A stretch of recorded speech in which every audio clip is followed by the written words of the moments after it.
Hello hello everyone. Welcome to BPSC concept वाला।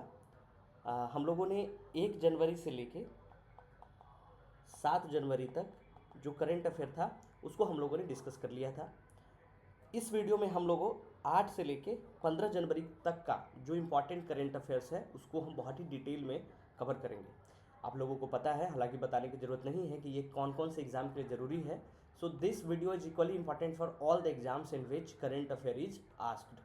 जो भी एग्जाम में करंट अफेयर पूछा जाता है, चाहे वो दरोगा का मेंस हो, चाहे वो 72 बीपीएससी हो, चाहे वो एईडीओ का परीक्षा हो, या और भी बीएसएससी सीजीएल हो, जो भी बिहार में है। बिहार में क्या, इनफैक्ट हम बिहार पे थोड़ा इसलिए बोल रहे हैं क्योंकि बिहार करंट अफेयर को भी इंक्लूड कर रहे हैं। अदरवाइज जितने भी पेपर्स हैं होते हैं जिसमें करंट अफेयर पूछा जाता है, for all that this video is equally important. You know the format कि हम लोग एमसीक्यू लेके आते हैं, उसको डिस्कस करते हैं और बहुत ही डिटेल में करते हैं। तो आइए हम पहला एमसीक्यू पे आते हैं। पहला एमसीक्यू पूछ रहा है कि कमला जल विद्युत परियोजना के संबंध में निम्नलिखित कथनों पे विचार करें। आप स्टेटमेंट वाइज देख रहे होंगे, बीपीएससी में नया या फिर आप दरोगा में देखे होंगे कि स्टेटमेंट वाइज सवाल पूछने लगे हैं, सर्च एंड रीजन पूछने लगे हैं। तो आपको इस तरीके का प्रैक्टिस करेंगे तो आपको डर नहीं लगेगा। जो जो भी खेल है वो है सब डर का।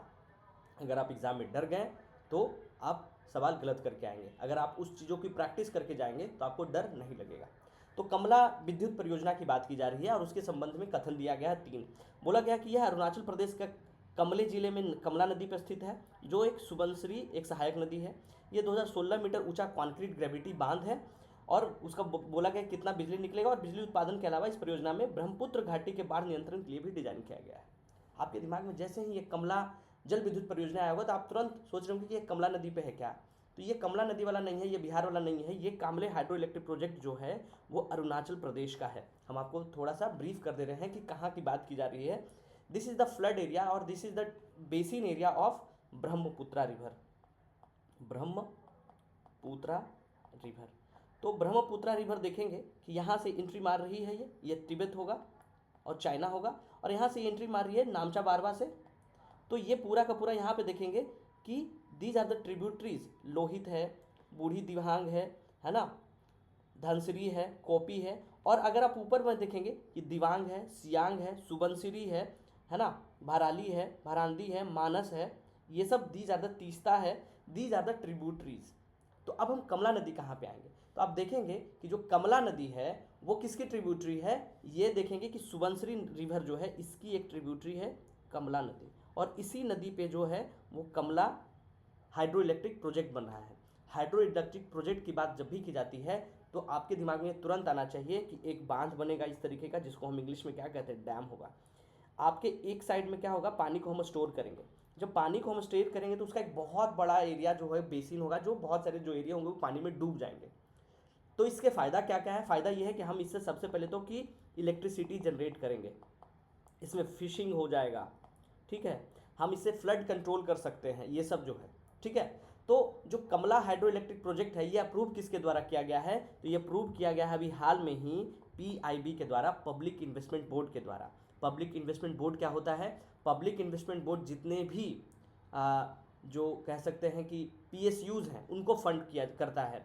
जब 500 करोड़ से ज़्यादा का फंड होता है तब वो कौन अप्रूव करता है, पब्लिक इन्वेस्टमेंट बोर्ड अप्रूव करता है। तो आप क्या बोलेंगे, इसका कॉस्ट कितना होगा, इसका कॉस्ट देखेंगे तो 26,070 करोड़ रुपए के कॉस्ट से ये जो हाइड्रो इलेक्ट्रिक प्रोजेक्ट है वो बन रहा है, ठीक है। बनाएगा कौन, आपको पता है कि जितने भी बांध हैं ये हाइड्रो इलेक्ट्रिक प्रोजेक्ट है, उसके लिए हमारी एक क्या है, ये पीएसयू है, उसका नाम क्या है, national hydro electric power corporation, NHPC के द्वारा, ठीक है। आपको क्या बताना है कमेंट करके, एनएचपीसी जो है वो कौन सी कंपनी है, मिनी रत्ना है, महारत्ना है, नवरत्ना है। और अगर आप ये भी अगर एक्सप्लेन कर पाएँ कि मिनी रत्ना किसको कहते हैं, कौन सी कंपनी को हम मिनी रत्ना के कैटेगरी में डालते हैं, कौन सी कंपनी को हम महारत्ना के कैटेगरी में डालते हैं, और किसको हम नवरत्ना के कैटेगरी में डालते हैं, तो बहुत अच्छा होगा। आपको you should know these points. तो आप बताएंगे कि एनएचपीसी कौन सी कंपनी है। एक चीज़ और बताएंगे कि यहाँ पे एक आइलैंड है, यहाँ पे देखेंगे ब्रह्मपुत्रा रिवर बीच में दो बाइफरकेट होती है और फिर जाके मिल जाते हैं, और यहाँ पे एक क्या है, आइलैंड है, रिवराइन आइलैंड है। वो आइलैंड का नाम क्या है, आपको ये बताना है कि वो कौन सा आइलैंड है।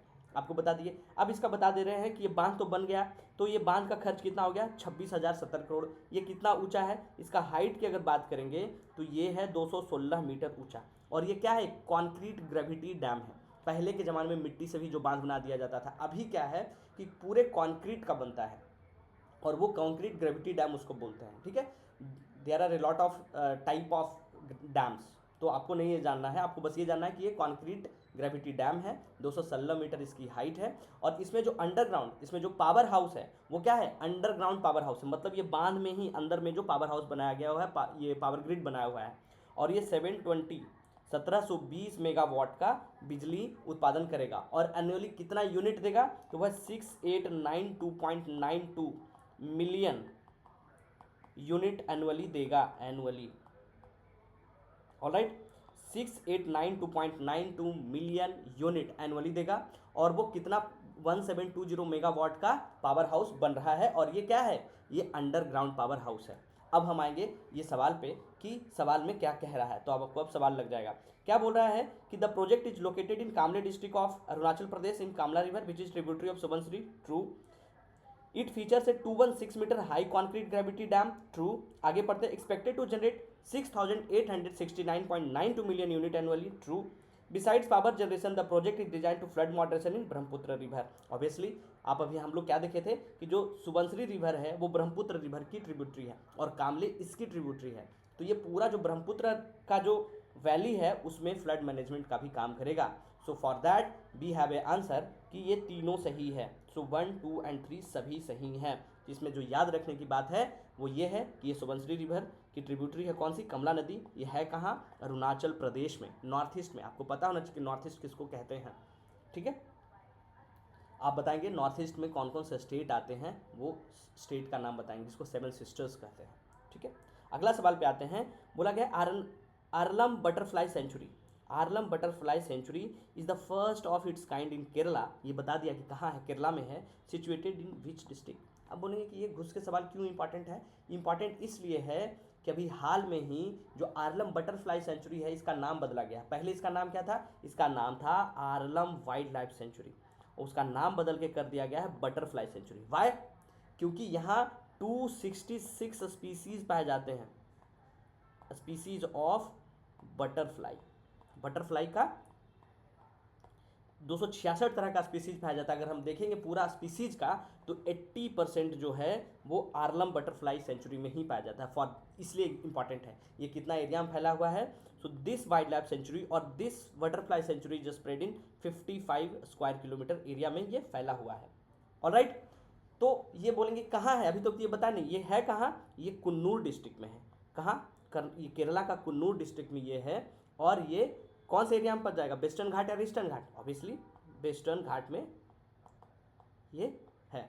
ठीक है, ये कब बना था, आपको पता है कि ये वाइल्ड लाइफ प्रोटेक्शन एक्ट 1972 के तहत क्या बना था, आर्लम वाइल्ड लाइफ सेंचुरी। और अभी इसका नाम बदल के क्या कर दिया गया, आर्लम बटरफ्लाई सेंचुरी।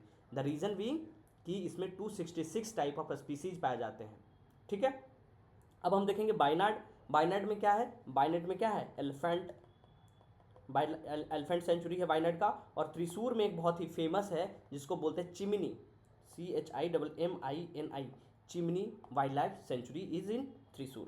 ठीक है, आगे चलेंगे हम। Virat Kohli become the fastest batter to reach 28,000 international runs achieving the milestone of how many innings. आपको पता है कि विराट कोहली जो है दूसरे नंबर के बल्लेबाज बन गए हैं। तो पहले नंबर के कौन है, obviously the master blaster itself, Sachin Tendulkar. Sachin Tendulkar की बात करेंगे तो उनका जो रन है 34,357 है, ये बन गए हैं दूसरे नंबर के। तो इनके पहले दूसरे नंबर के कौन थे, इनके पहले नंबर के इन्होंने जिसको सरपास किया है उनका नाम है कुमार संगकारा। और कुमार संगकारा का रन है 28,016। तो इनका कितना हो गया, इनका हो गया 28,068। ठीक है, और ये इंटरनेशनल क्रिकेट में इनका इतना रन है।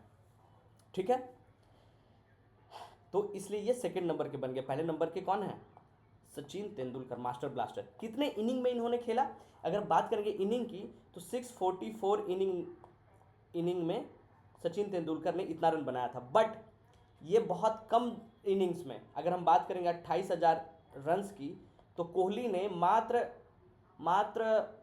624 इनिंग में 624, ये 644 इनिंग में, ये 624 इनिंग में 28,000 रन बनाए। तो ये फास्टेस्ट रन बनाने 28,000 रन बनाने वाले भी पहले क्रिकेटर हैं ये। तो ये ध्यान क्या रखना है कि जो विराट कोहली हैं वो 28,000 रन बनाने वाले सबसे कम इनिंग्स में पहले हैं, और सबसे ज़्यादा रन बनाने वाले सेकंड नंबर के बल्लेबाज हैं। ठीक है, अगर हम बात करेंगे कि ये कौन से मैच में ये सेकंड नंबर के बने, तो न्यूजीलैंड और इंडिया का एक मैच हो रहा था ओडीआई, कहाँ, बड़ोदरा गुजरात में, उसी में, ये ध्यान रखेंगे। अभी तीसरे नंबर पे कौन आ गए, कुमार संगकारा। आपको क्या बताना है कि विराट कोहली ने डेब्यू कब किया था, डेब्यू ईयर बताएंगे आप कमेंट करके कि विराट कोहली ने डेब्यू कब किया था। तो सवाल ने पूछा कि Virat Kohli has become the fastest batter to reach 28,000 international runs achieving the milestone in how many innings. अभी हमने आपको बताया इट्स 624। 644 में किन्होंने किया है, सचिन तेंदुलकर ने। ठीक है, आगे चलेंगे। असर्शन ओरिजिन का सवाल है, बोल क्या रहा है कि Darbhanga royal family situated in Darbhanga itself in Bihar is noted for immense contribution during the Sino Indian war. Sino Indian war कहने का मतलब क्या है कि इंडिया चाइना वार, और कब हुआ था, 1962 में। 1962 में जो इंडिया चाइना वार हुआ था उसी को हम सीनो इंडियन वॉर बोलते हैं। तो क्या कह रहा है कि दरभंगा शाही परिवार को भारत चीन युद्ध के दौरान उनके असीम योगदान के लिए जाना जाता है। देखते हैं रीजन क्या है कि under the leadership of royal family 600 kg of gold and 3 aircraft were donated to the nation during the conflict के दौरान 600 kg सोना और 3 विमान गिफ्ट कर दिया गया था, दान दे दिया गया था, डोनेट कर दिया था कि आप लोग ये करिए, वॉर लड़िए। तो क्या ये बात सही है, असर्शन रीजन? तो हम देखते हैं ये क्यों अभी सवाल हम बीच में डाल दिए। रीजन ये है कि जो दरभंगा रॉयल फैमिली थी, है ना, उसके जो लास्ट क्वीन थी, लास्ट महारानी थी, उनका डेथ अभी हाल में हुआ है, और उनका नाम क्या था, महारानी कामसुंदरी। महारानी कामसुंदरी का डेथ हुआ था, इसीलिए ये क्वेश्चन रिलेवेंट हो जाता है। और ये बहुत हेडलाइन में आया था कि चीन के में 600 किलो सोना और 3 एयरक्राफ्ट दान किए थे इन्होंने। ठीक है, अगर हम बात करेंगे कि कामसुंदरी देवी जो हैं, कामसुंदरी देवी, इनका एज कितना था, तो ये 93 के एज में इनका डेथ हुआ था। और ये वाइफ किनकी थी, इनके हस्बैंड का नाम क्या था, इनका राजा कौन था, राजा कामेश्वर सिंह। ये इनकी तीसरी वाइफ थी। पहली वाइफ इनकी राजलक्ष्मी देवी थी, राजलक्ष्मी देवी। दूसरी वाइफ जो थी वो कामेश्वरी प्रिया थी, और उन्हीं की मौसेरी बहन ये थी कामसुंदरी देवी। सो जो किंग थे, जो राजा थे, राजा कामेश्वर सिंह, उनकी 3 वाइफ थी। हम थोड़ा सा बात कर लेते हैं दरभंगा रॉयल फैमिली की। तो दरभंगा रॉयल फैमिली की अगर बात करेंगे तो 16th सेंचुरी में आपको जाना पड़ेगा। देखेंगे कि एक वैनवार डायनेस्टी आता है, वैनवार वंश या डायनेस्टी।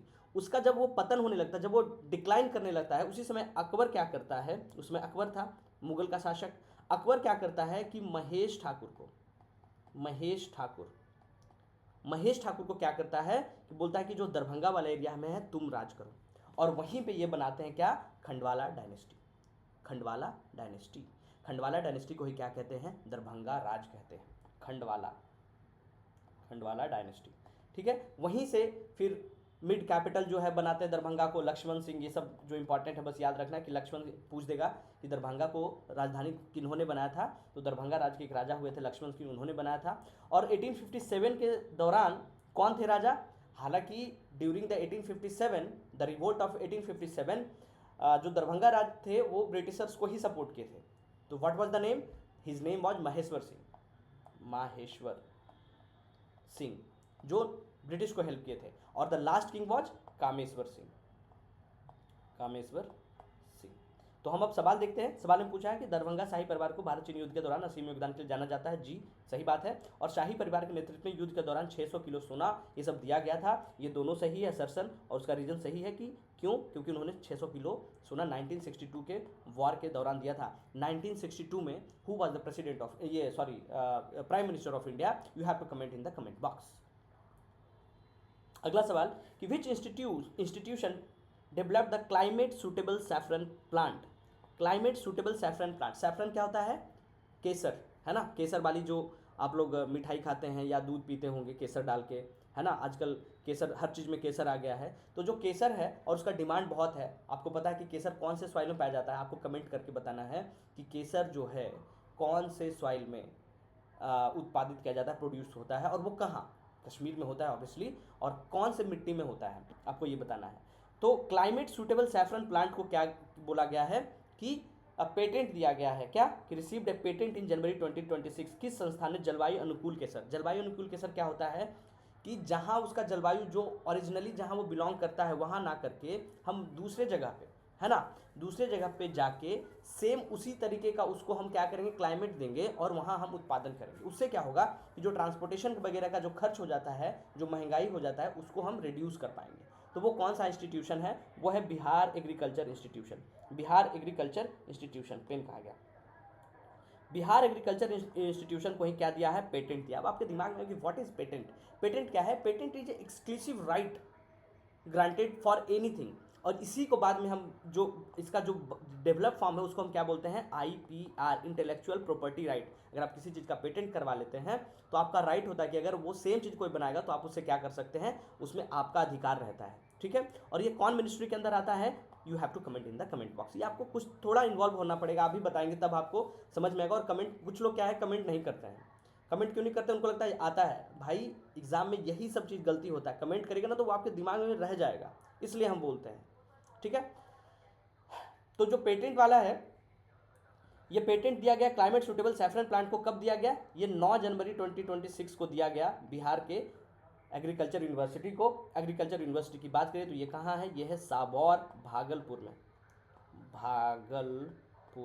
भागलपुर में है और भागलपुर बिहार में है। ये कब बना था, अगर हम हिस्ट्री देखेंगे तो 1908 में ये बना था, बंगाल प्रोविंशियल एग्रीकल्चर कॉलेज के नाम से, बिहार प्रोविंशियल एग्रीकल्चर कॉलेज के नाम से। और इसको कौन बनाया था, एंड्रयू हेडरसन के द्वारा ये बनाया गया था 1908 में। ऑल राइट, अगर हम बात करेंगे पटना यूनिवर्सिटी की तो one of the oldest university of Bihar and the 7th oldest university of India, ठीक है। और ये अभी इसका 100वां साल हुआ था, अभी कितना साल हो गया, ये 1917 में बना था और 2017 में इसका 100वां साल बनाए थे, जिसमें मोदी जी भी आए थे। और ये क्या है, एक सेंट्रल यूनिवर्सिटी, पटना यूनिवर्सिटी है। नालंदा यूनिवर्सिटी की बात करेंगे तो नालंदा महाविहार जिसको हम कहते हैं, किसने बनाया था, कुमार गुप्त वन ने। और ये कहाँ है, नालंदा, यहाँ बुद्धिज़्म की पढ़ाई होती थी, है ना। आपको क्या बताना है कि, चलिए बता ही देते हैं कि नालंदा यूनिवर्सिटी अभी जो बना है वो कब बना है, ये बना है 25 नवंबर 2010 को इस्टेब्लिश किया गया। आपको बताना है कि इसके चांसलर कौन है ना, वेरी फेमस पर्सनालिटी जो इसके चांसलर है नालंदा यूनिवर्सिटी के, ठीक है। ICAR क्या है, ICAR क्या है, Indian council of agriculture research, जिसके अंदर ये बिहार का जो मिटा के बता रहे हैं, ICAR क्या है, Indian council of agriculture research, जिसके अंदर ये 2010 में, आई थिंक हाँ 2010 में बिहार एग्रीकल्चर यूनिवर्सिटी को जो है, ये एक रिसर्च इंस्टीट्यूट है, उसी के अंदर बिहार एग्रीकल्चर यूनिवर्सिटी जो है वो काम करता है, ठीक है।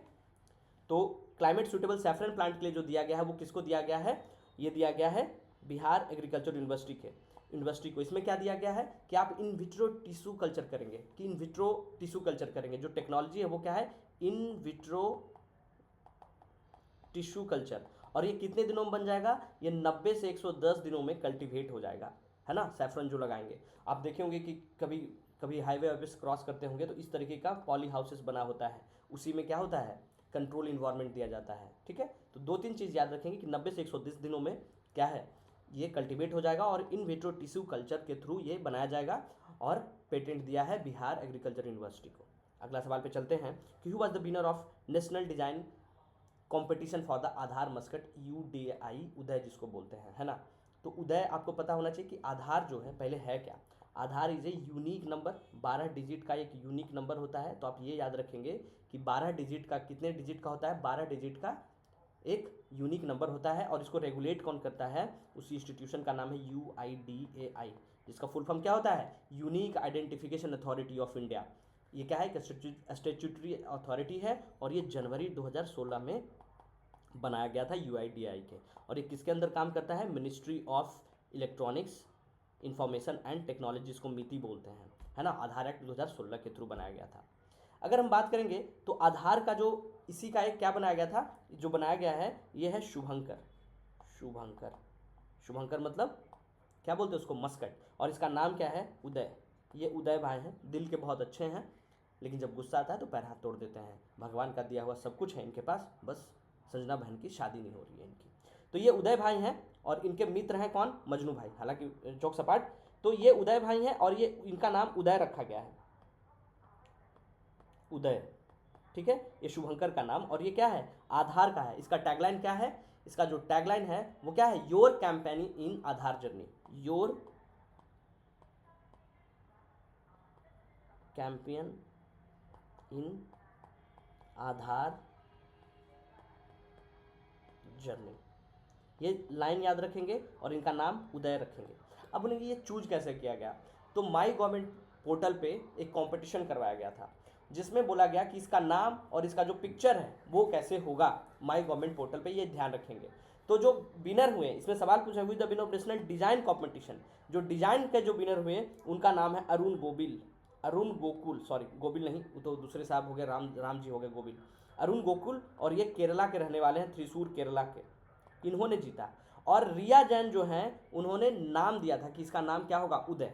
जो उदय नाम दिया गया है वो जो चूज किया गया वो रिया जैन, और ये इंदौर की रहने वाली है। ये दोनों चीज़ याद रखेंगे कि जो मस्कट है उसका जो डिज़ाइन है वो अरुण गोविल ने अवार्ड जीता है, और ये मस्कट किसका है, आधार का। और जो नाम दिया गया है वो रिया जैन के द्वारा दिया गया है, and she is from Indore. ठीक है, आगे चले। The United States announced its withdrawal from how many international organization in January 2026। आपको पता है कि जब भी ट्रम्प साहब आते हैं, जब भी ट्रम्प आता है वो क्या करता है कि बहुत सारा जो भी वो बोलता है कि हम इन्वायरमेंट बचा के क्या कर लेंगे, हमारे हाथ में कुछ नहीं है, जब प्रलय आएगा तो आएगा, तो जितना ज़्यादा हीटर जलाओ, जितना ज़्यादा बिजली उत्पादन करो, कुछ नहीं, सब होता है। तो वो 66 टाइप ऑफ जो ऑर्गेनाइजेशंस थे, यूएन का बॉडीज़ थे, सब से क्या हो गया है, वो एग्जिट कर गया है। अगर हम बात करेंगे 66 में तो 31 यूएन एंट्रीज थी, इरेजर 31, और बचा जो 35 वो था जनरल, और जो 31 है वो यूएन बॉडीज, यूएन एंटिटीज थे,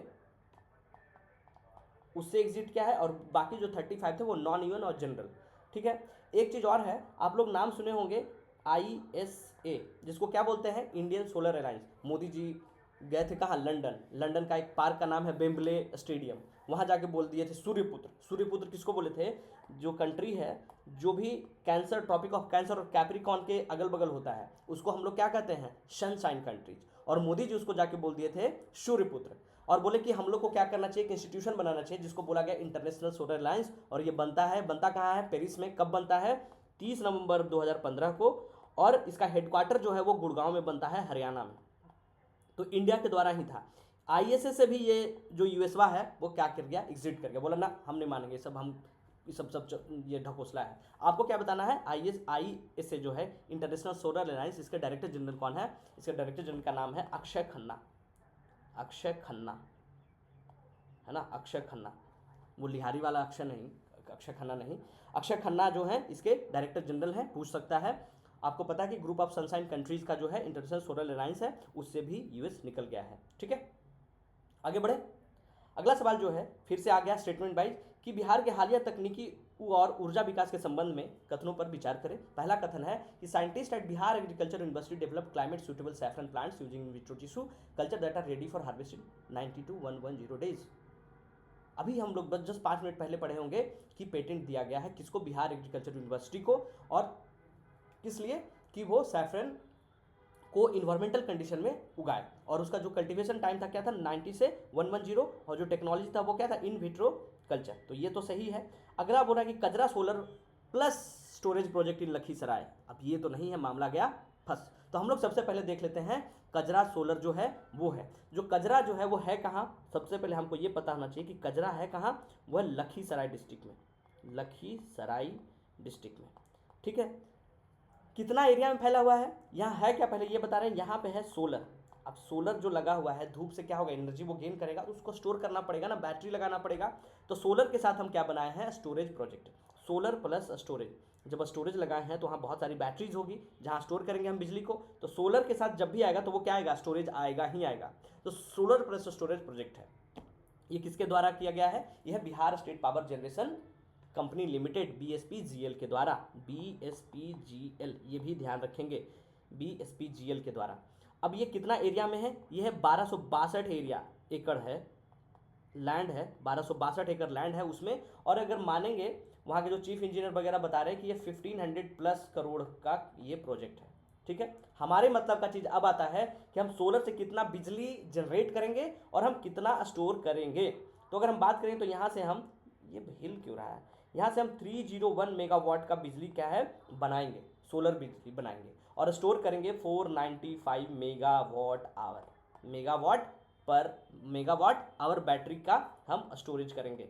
ये दोनों इंपॉर्टेंट हो जाता है आपके एग्जाम के लिए कि 301 मेगावाट बनाएंगे।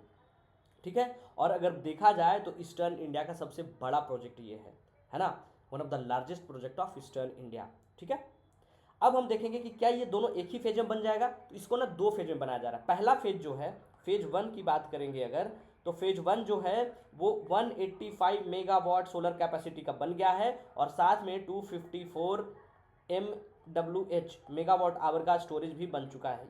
ये लिख रहे हैं तो गड़बड़ा जा रहा है,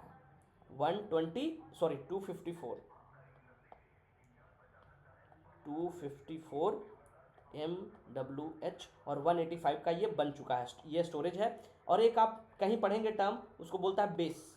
व्हाट इज बेस? बेस क्या होता है? Battery energy storage system, battery energy storage system. तो इसको क्या बोलेंगे? बेस बोलेंगे कि 254 MWH बेस का और 185 मेगावाट का। जो बाकी फेज 2 है वो फेज 2 वो बनेगा रेस्ट जनवरी 2027 में, मतलब अगला साल। ठीक है, इसमें जो बैटरी यूज किया गया है वो कौन सा बैटरी यूज किया गया है? तो Li मतलब लिथियम, Fe मतलब आयरन और PO4 मतलब फॉस्फेट बैटरीज। तो लिथियम आयरन फॉस्फेट बैटरीज का स्टोरेज के लिए यूज किया गया। तो इंपॉर्टेंट क्या क्या हो जाता है? इंपॉर्टेंट हो जाता है, ठीक से लिखा क्यों नहीं रहा है, आप लोग फिर कमेंट में बोलेंगे, LiFePO4 batteries, lithium iron phosphate batteries, 254 MWH का बेस हो गया है। What is base? Base is battery energy storage system and 185 megawatt का अभी लग गया है तत्काल में, ये रेडी है। कहाँ? कजरा में। कजरा कहाँ है? लखीसराय में। लखीसराय में क्या बना है? सोलर प्लस स्टोरेज सिस्टम बना है। किसके द्वारा बना है? Bihar state power generation company limited, BSPGL के द्वारा, है ना। ये 1262 एकड़ में फैला हुआ है और ये 1500+ करोड़ का प्रोजेक्ट है। ठीक है, अब आते हैं इस पे। बोला कि Kajra solar plus power storage project in Lakhisarai, largest of its kind in western India. Western India और eastern India, we have studied that this project is one of the largest project of eastern India, not of western India. So this statement is wrong. अगला है कि the phase 1 of the Kajra project utilize lithium iron phosphate batteries to store power to peak hours. True, अभी आपको बताए थे कि क्या था? BESS, कितना बेस का? 254 बेस का हम लगाए थे। बेस क्या होता है? Battery energy storage system. तो ये सही है, 1 और 3 हमारा सही है, ऑप्शन सी जो है हमारा लिए सही है। ठीक है, तो ये सब ध्यान रखेंगे, आप फैक्ट को नोट कर लेंगे। अगला सवाल है कि which state police secured first rank in ICJS 2.0 national ranking dashboard. अब आपके दिमाग में तुरंत आना चाहिए कि ये है क्या? जो रैंकिंग डैशबोर्ड है ICJS 2.0, ये ICJS क्या है? तो इसका मतलब होता है इंटर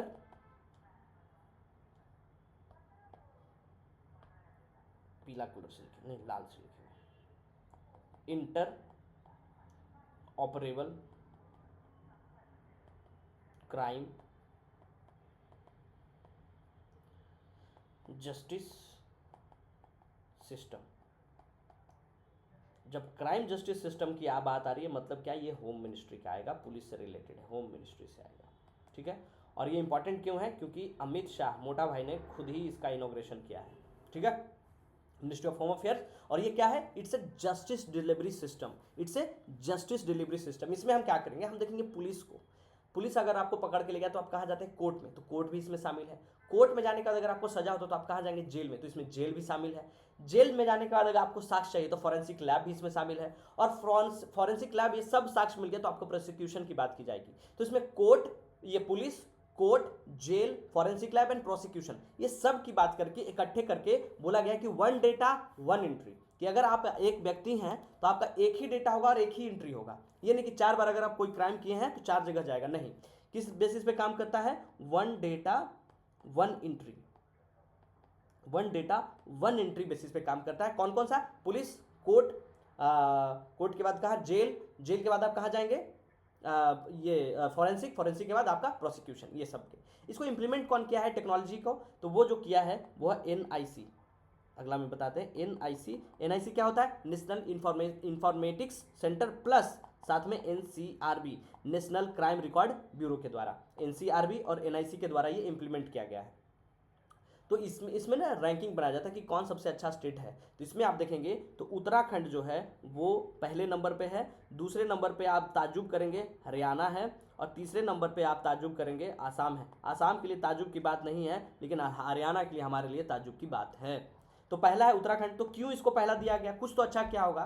तो ये क्या क्या कि CCTN मतलब कि crime and criminal tracking system plus court को ई कोर्ट, और ये प्रिजन जो है जेल को भी ई प्रिजन में, तीनों को क्या कर दिया गया, इंटीग्रेट कर दिया गया। किसको किसको, CCTN साथ में ई कोर्ट प्लस ई प्रिजन, ये तीनों को वो क्या कर दिया, इंटीग्रेट कर दिया, इसीलिए इसको एक रैंक मिला है। ठीक है, और कितना पॉइंट मिला है, बाय द वे कभी एग्जाम में पूछ ले तो 93.46 उत्तराखंड को मिला है, हरियाणा को जो है वो मिला है 93.41 और आसाम को मिला है 93.16 points.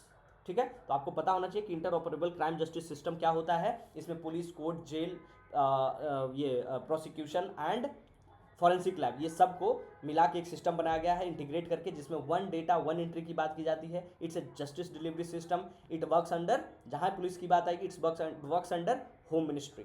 All right, and it is implemented bye national informatics centre and national crime record bureau. इसमें क्या होगा कि जो डिजिटल केस, जो केस डायरी बनता है वो भी डिजिटल बनेगा, चार्जशीट है वो भी डिजिटल बनेगा, जुडिशियल प्रोसेस है उसको भी डिजिटलाइज। हालांकि हमारे जो कोर्ट्स हैं now they are very regulated. पहले हम लोग तो जो बहुत सारे लोग हैं वो जो जिनको अगर कभी लन फन काम नहीं करते या जो कभी नहीं फंसे हैं बुरे ये सब कोर्ट वोट में, तो उनको पता ही नहीं होता था कि कोर्ट जैसे कैसा दिखता है। हमारे लिए तो वो जो सनी देओल के मूवी में दिखाया जाता था वही हमारे लिए कोर्ट होता था कि वैसा ही होता है मिलॉर्ड। लेकिन अब यूट्यूब पे आने से सबको पता चलता है कि सुप्रीम कोर्ट में कैसे हियरिंग होता है, हाई कोर्ट में कैसे होता है। So it's a good thing. अगला सवाल पे चलेंगे। According to the sources saffron plant developed in vitro tissue आ गया, ready for harvest within time frame, अभी आपको बताए थे कि 90 से 110 दिन। किसको दिया गया है, बिहार एग्रीकल्चर यूनिवर्सिटी को दिया गया है, पेटेंट दिया गया है, और हम इन विट्रो टिश्यू कल्चर से करेंगे। और इसका जो कल्टीवेशन टाइम फ्रेम होगा हार्वेस्ट करने का वो 90 से 110 दिन होगा। इसमें हम क्या करेंगे, पॉली हाउसेस बनाएंगे, उसमें इसको वहाँ का इन्वायरमेंट देंगे। ठीक है, सैफरन को करने के लिए आपको बताइए कि सैफरन में जो सैफरन जो हम लोग यूज करते हैं वो क्या होता है, स्टिग्मा पार्ट होता है, स्टिग्मा पार्ट होता है ना। What is the specific theme for the 53rd national बर्क बुक फेयर? 53वां न्यू दिल्ली विश्व पुस्तक मेले का विशिष्ट विषय क्या था, है ना। विशिष्ट विषय की बात करेंगे उससे पहले आपको यह पता होना चाहिए कि जो बुक फेयर है वो ऑर्गेनाइज कौन करवाता है। तो there is a institution name national book trust, NBT, national book trust. और ये कोई प्राइवेट इंस्टीट्यूशन नहीं है, it's a autonomous body, works under ministry of education. और ये क्या है, it's a publishing house, it's a publishing house, ये बुक पब्लिश करती है। ठीक है, ये कब हुआ, ये 10 जनवरी से शुरू हो गया था 2026, और ये कहाँ हुआ, भारत मंडपम प्रगति मैदान, भारत मंडपम प्रगति मैदान में जो है। ठीक है, इसका जो थीम था, स्पेसिफिक थीम था, वो था Indian military history, valour and wisdom at the rate 75, भारतीय सैन्य इतिहास, वीरता और विवेक, 75वां साल हम लोग मनाए हैं। अगर हम बात करेंगे कि जब थीम ऐसा रखा गया था तो कुछ एग्जीबिशन भी रखा गया होगा। तो एग्जीबिशन में जो ट्रिब्यूट दिया गया वो हमारे जो 21 परमवीर चक्र के जो अवार्डी हैं उनको ट्रिब्यूट दिया गया, और साथ में हमारे जितने भी टैंक्स है, आर्टिलरीज है, जैसे हमारा अर्जुना टैंक को दिखाया गया, INS विक्रांत को दिखाया गया, LCS तेजस को दिखाया गया, फॉर द उनका रेप्लिका रखा गया ताकि लोग आए तो उससे मोटिवेट हो और अपने देश के सेना पे गर्व करें, फॉर इसके लिए। ठीक है, इसमें और क्या किया गया, हम लोग क्या करते हैं, इसमें गेस्ट ऑफ ऑनर देते हैं दूसरे देश को, एक फोकस कंट्री रख लेते हैं और गेस्ट ऑफ ऑनर देते हैं। तो इस बार जो गेस्ट ऑफ ऑनर था वो था कतर, और जो फोकस कंट्री था वो था स्पेन। ठीक है, focus country was Qatar, sorry Spain, ये था क्या फोकस कंट्री, और ये क्या था, ये गेस्ट ऑफ ऑनर था कतर, ये ध्यान रखेंगे। और आपको पता है कि कौन करता है, national book trust, on its autonomous body which works under ministry of education, it's also a publishing house. Alright, the next question is where was the third international Bharatiya language conference 2026 officially inaugurated? This international Bharatiya language conference was inaugurated by our Vice President CP Radhakrishnan on 19 January 2026। ये ध्यान रखेंगे। इसको organise करने वाली जो body थी वो important हो जाता है। वो कौन किया था? वो Indira Gandhi national centre for arts new Delhi में किया गया था। इसके साथ साथ और कौन था? इसके साथ साथ देखेंगे तो मिनिस्ट्री ऑफ कल्चर था, मिनिस्ट्री ऑफ कल्चर था, अंतर्राष्ट्रीय सहयोग परिषद था, वैश्विक हिंदी परिषद था और दिल्ली यूनिवर्सिटी था। कौन कौन था? मिनिस्ट्री ऑफ कल्चर बता दिए, उसके बाद अंतर्राष्ट्रीय सहयोग परिषद, अंतर्राष्ट्रीय सहयोग परिषद प्लस वैश्विक हिंदी परिषद और डीयू, ये सब मिलके third international Bharatiya language conference 2026 कहाँ? Indira Gandhi national centre for the arts new Delhi में किया इनोग्रेट। और किसके द्वारा किया गया? अवर वाइस प्रेसिडेंट सीपी राधाकृष्णन के द्वारा 9 जनवरी को। इसमें 70 कंट्रीज के लोग आए हुए थे, 100 से अधिक इंटरनेशनल डेलीगेट्स आए हुए थे। ठीक है, तो इसमें बस इतना ही ध्यान रखना है। अगला सवाल जो है कि who was appointed the chairman of atomic energy regulatory body. Atomic energy regulatory body क्या है? इसका जो हेडक्वार्टर की अगर बात करेंगे तो कहाँ है इसका हेडक्वार्टर? इसका हेडक्वार्टर जो है मुंबई में है, मुंबई। पेन से ठीक से लिखा नहीं रहा है। और क्या है? रेगुलेटरी एंड सेफ्टी फंक्शनरी का काम करती है। ये इंश्योर क्या करती है कि न्यूक्लियर या फिर रेडिएशन जो भी है उसका सेफ्टी कौन देखेगा? Atomic energy regulatory board. मतलब जितने भी हमारा nuclear power, thermal power, nuclear power energy बनता है तो या न्यूक्लियर से रिलेटेड जो भी काम होता है तो चेक एंड बैलेंस के लिए कि आप सेफ्टी मेजर्स ले रहे हैं या नहीं, वो कौन बॉडी करती है? Atomic energy regulatory body. और उसके जो 3 ईयर का टेन्यूर किनका शुरू हुआ है? That name is AK Bala Subramanyam. This person is AK Bala Subramanyam and he is a mechanical engineer from NIT Calicut. NIT Calicut से ये पढ़े हैं। इनका एक्सपर्टीज़ किस किस चीज़ में है? डिजाइन में बहुत अच्छा इनका एक्सपर्टीज है, डेवलपमेंट और safety of nuclear power energy में। That's why AK Bala Subramaniam became the chairman of atomic energy regulatory board. Alright, which country rejected the US bill? एक US बिल लेके आया था जिसका नाम क्या था? Greenland acquisition and statehood act. और ये बिल कौन लेके आया था? Introduce by Randy Finistra. US से रिलेटेड जो भी चीज़ होता है वो BPSC को बहुत प्यारा होता है, तो US का एक एक नाम बहुत ज़रूरी हो जाता है। तो US जो बिल लेके आया था ग्रीनलैंड को एक्विजिशन एंड स्टेटहुड एक्ट, और उसको इंट्रोड्यूस किया था रैंड फिस्ट्रा ने। तो उसको कौन सा, किस लिए किया था? बोला कि हम 51st स्टेट बनाएंगे USA का। तो अनरियलिस्टिक इसको कौन बता दिया? डेनमार्क का लोग जो है वो बताएगा। बोला कि ये जो रिपोर्ट है ना वो क्या है? अनरियलिस्टिक है, कि रात में ख्वाब देखे सपना देखे वो है। तो बस ये इंपॉर्टेंट है। और ये रैंडी फिस्ट्रा, इसका नाम आप याद रखेंगे, who introduced the Greenland acquisition and statehood act. The next question is the Pankhudi portal. Pankhudi मतलब पीटल्स, द फ्लावर्स के जो पीटल्स होते हैं वो Pankhudi portal. Launch by union minister Annapurna Devi. Union minister कौन है? ये कौन से यूनियन मिनिस्टर हैं? ये ministry of women and child development, उसी के मिनिस्टर है कौन? Annapurna Devi. Primarily aims to facilitate partnership in which sector? कौन से सेक्टर में फैसिलिटेट करने की, साझेदारी की सुविधाजनक बनाना है? वो है क्या? CSR, महिला और बाल विकास के लिए कॉर्पोरेट सामाजिक उत्तरदायित्व। CSR क्या होता है कि अगर आप कोई कंपनी है, CSR अगर आप कोई कंपनी, तो आपका कुछ सोशल रिस्पॉन्सिबिलिटी बनता है कि कार्बन सिक्वेस्ट्रेशन को कम करना है। अगर कोई गरीब लोग हैं तो बहुत पैसा तो आप उसको डोनेट करना है। बैंक्स को भी होता है कि रूरल एरियाज में इतने लोन देना है, इतना एग्रीकल्चर पे लोन देना है। तो ये सब क्या होता है? Corporate social responsibility. तो जो पंखुड़ी पोर्टल है उसमें ministry of women and child development की जो मिनिस्टर है अन्नपूर्णा देवी, उसी के साथ फैसिलिटेट कर रही है CSIR के लिए। पंखुड़ी पोर्टल जो है क्या? इसमें होगा क्या? इसमें जो सिंगल विंडो बनेगा, डिजिटल पोर्टल, जिसमें क्या होगा, अगर कोई ऐसे प्रेग्नेंट लेडी है या कोई बच्चा है तो उसका न्यूट्रिशन के लिए, हेल्थ के लिए, चाइल्ड का वेलफेयर के लिए, वीमेन सेफ्टी के लिए, उनके एम्पावरमेंट के लिए काम करेगी पंखुड़ी पोर्टल। तो आपसे एक इंपॉर्टेंट ये भी होगा कि सवाल में सीधा पूछ देगा कि Pankhudi portal is a portal of which ministry. दे देगा कि चाइल्ड लेबर का है, मिनिस्ट्री ऑफ लेबर, या फिर मिनिस्ट्री ऑफ कॉर्पोरेट अफेयर्स, या ministry of child and development. तो ये भी ध्यान रखेंगे। और किसके लिए किया गया है? ये CSR के लिए किया गया है, कॉर्पोरेट सामाजिक उत्तरदायित्व के लिए। Alright, what is the computing capacity of परम शक्ति सुपर कंप्यूटर? हमारे यहाँ जो भी सुपर कंप्यूटर बनता है उनका नाम परम रखा जाएगा कि परम है, ये परम शक्ति है। इनोग्रेट किया गया कहाँ? IIT मद्रास में। ऐसे जो देखेंगे कि जो भी सुपर कंप्यूटर्स हैं वो कहाँ रखा जाता है? CDAC में। What is CDAC? CDAC it's a centre for development of advance computing, है ना। तो CDAC रुद्रा है, CDAC रुद्रा बोल रहे हैं, CDAC में रखा जाता है। और ये जो परम शक्ति है इसका स्पीड क्या है? इसका स्पीड जो है 3.1 पेटाफ्लॉप्स है। What is petaflops? पेटा का मतलब क्या होता है 10⁻15 और फ्लॉप्स क्या होता है, फ्लॉप्स एक यूनिट होता है एंड फ्लॉप्स का अगर प्रिसाइजली मीनिंग बताएं तो क्या होता है फ्लोटिंग पॉइंट ऑपरेशन पर सेकेंड, फ्लोटिंग पॉइंट ऑपरेशन पर सेकेंड। तो 10⁻15 फ्लोटिंग पॉइंट ऑपरेशन पर सेकेंड, इसको क्या बोलते हैं, पीटाफ्लॉप्स। तो इसका परम शक्ति का क्या है, ये कैपेसिटी है।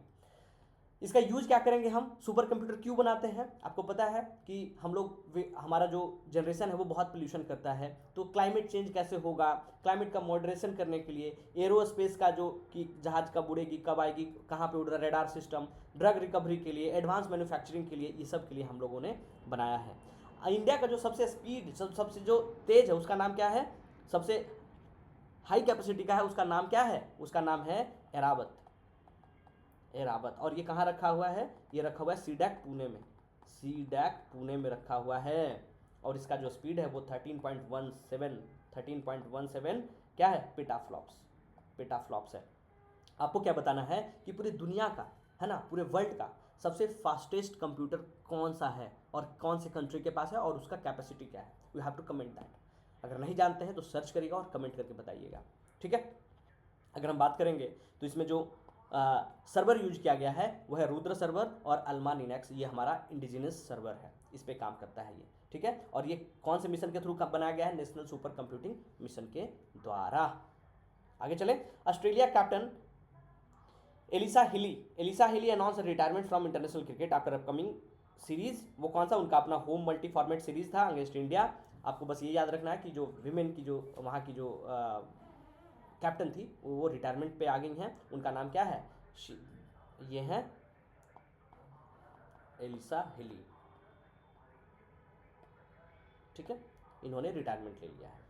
By the physical year 2024-2025 India fish production reached approximately how much lakh tonne. 2024-25 financial year में भारत का मछली उत्पादन लगभग कितने लाख टन तक पहुंचा गया। अगर हम बात करेंगे फिश प्रोडक्शन की तो we are the second largest fish producer in the world, largest. अगर हम बात करेंगे 2013-14 में तो जो हमारा फिश प्रोडक्शन था वो 95.79 लाख टन था, लाख टन, ठीक है। अभी अगर हम देखेंगे 2024-25 में तो ऑलमोस्ट इसका डबल कर दिए हैं, 197.75 लाख टन, ठीक है। तो क्या है, ये ऑलमोस्ट डबल ही दिख रहा है आपको कि 95.79 था, अभी 197.95 है, तो ऑलमोस्ट डबल हो गया। तो इसका आंसर क्या हो जाएगा, बी, ठीक है। अगर हम बात करेंगे फिश प्रोडक्शन में तो हम देखेंगे कि जो 3% लोग हैं, 3 करोड़ से ज़्यादा लोग हैं, टोटल जो ग्लोबल आउटपुट है उसका 8% शेयर हमारा फिश मार्केट में है, और 3 करोड़ लोग जो हैं इंडिया में इससे जुड़े हुए हैं फिश प्रोडक्शन में। अगर हम कुछ स्कीम्स की बात करें, है ना, जिसपे गवर्नमेंट स्कीम ला के आई है कि जो भी फिश प्रोडक्शन करते हैं या जो मछुआरे हैं उनके लिए, तो आप सबसे पहला सुनेंगे PMMSY, प्रधानमंत्री मत्स्य संपदा योजना। उसके आप सुने होंगे FIDF जो 18-19 में लॉन्च किया गया था, फिशरी एंड एग्रीकल्चर इंफ्रास्ट्रक्चर।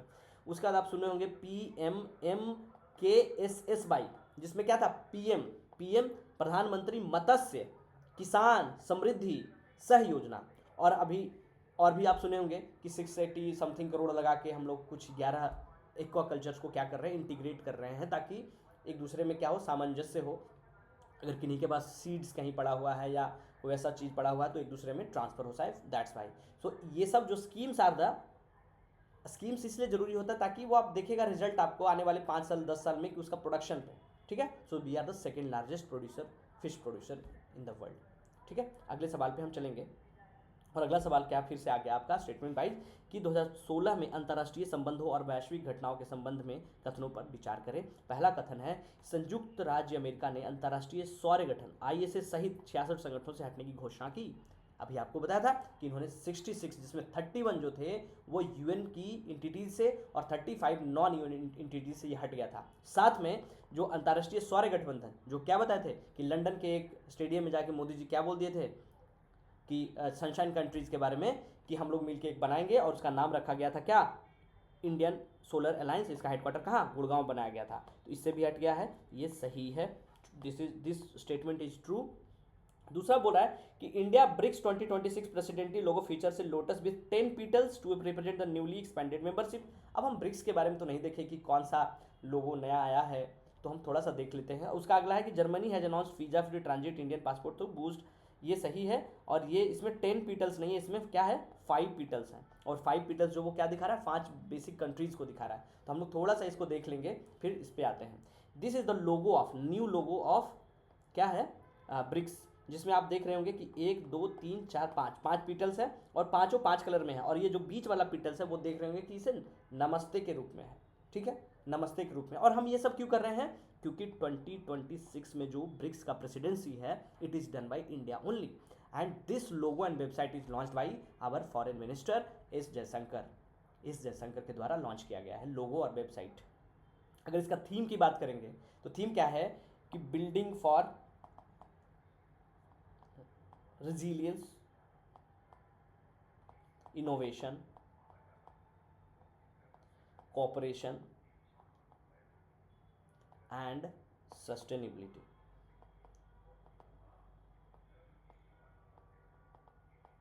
ठीक है, this is the theme. Theme important है, पूछता है कि building the resilience, innovation, cooperation and sustainability. ये थीम इसलिए भी इंपॉर्टेंट हो जाता है क्योंकि 2026 का जो प्रेसिडेंटशिप है वो इंडिया ही कर रहा है, इसलिए आप थीम याद रखेंगे कि हम लोग resilience, innovation, cooperation and sustainability को बिल्ड करेंगे। अब आपको पूछते हैं कि हु, ये कब बना एंड किसके आइडिया पे ब्रिक्स कंट्रीज बना, आपको बताना है। शुरू में क्या जो 5 पीटल किसको किसको दिखा रहा है, ये जो दिखा रहा है, ये दिखा रहा है ब्राज़ील को, ये दिखा रहा है रशिया को, ये दिखा रहा है इंडिया को, ये दिखा रहा है किसको, चाइना को, और ये दिखा रहा है साउथ अफ्रीका को। But after that we have also some new countries like Egypt, Ethiopia, Indonesia, Iran, UAE. These are the new countries. So इसको हम कभी कभी अब क्या बोल देते हैं, ब्रिक्स प्लस कंट्रीज भी बोल देते हैं। यू हैव टू कमेंट कि किसके आइडियाज पे। चलिए हम आपको बता देते हैं कि गोल्डमैन सैक्स नाम की कंपनी है जिसके फाउंडर कौन थे, जिमो नील, उन्हीं का आइडिया से ब्रिक्स बना था। आपको बताना है कि इसका फॉर्मेशन ईयर, इसका फॉर्मेशन कब हुआ, ठीक है, और ब्रिक्स का हेडक्वार्टर कहाँ है। You have to comment this in the comment box. अगला सवाल पे हम चलेंगे कि प्रवासी भारतीय दिवस, Pravasi Bharatiya Divas is observe annually on 9th of January to mark Mahatma Gandhi return to India in which year. उल्टा करके पूछ दिया कि प्रवासी भारतीय, ये बोल दिया कि गांधी जी के आने के लिए तो मनाते हैं, लेकिन कब आए थे गांधी जी। तो गांधी जी रिटर्न कब हुए थे, तो गांधी जो रिटर्न हुए थे वो हुए थे 1915 में। कहाँ से, साउथ अफ्रीका से। इसीलिए हम क्या करते हैं कि उस डे को मनाने के लिए हम बोलते हैं कि प्रवासी भारतीय दिवस मनाएंगे। इंग्लिश में क्या बोलते हैं, नॉन रेसिडेंट इंडियन डे, ठीक है। ये हम क्या करते हैं, बाइनिंगली मनाते हैं, हर एक 2 साल पे ये हम मनाते हैं।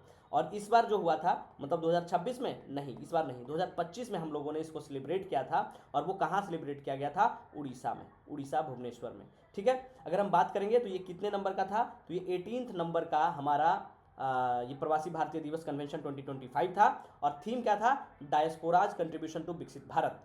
हम क्या करते हैं कि बाहर से जो भी इंडिया डायस्पोरा के जो बहुत बड़े पद पे होते हैं उनको बुलाते हैं चीफ गेस्ट के रूप में। तो 2025 में कौन आई थी, there is a country name Trinidad and Tobago. Trinidad and Tobago याद रखेंगे, त्रिनाद एंड टोबागो, TNT है ना, TNT के जो प्रेसिडेंट थे त्रिनाद एंड टोबागो के, वो उनका नाम था Christine Carla, Christine Carla कांगलो।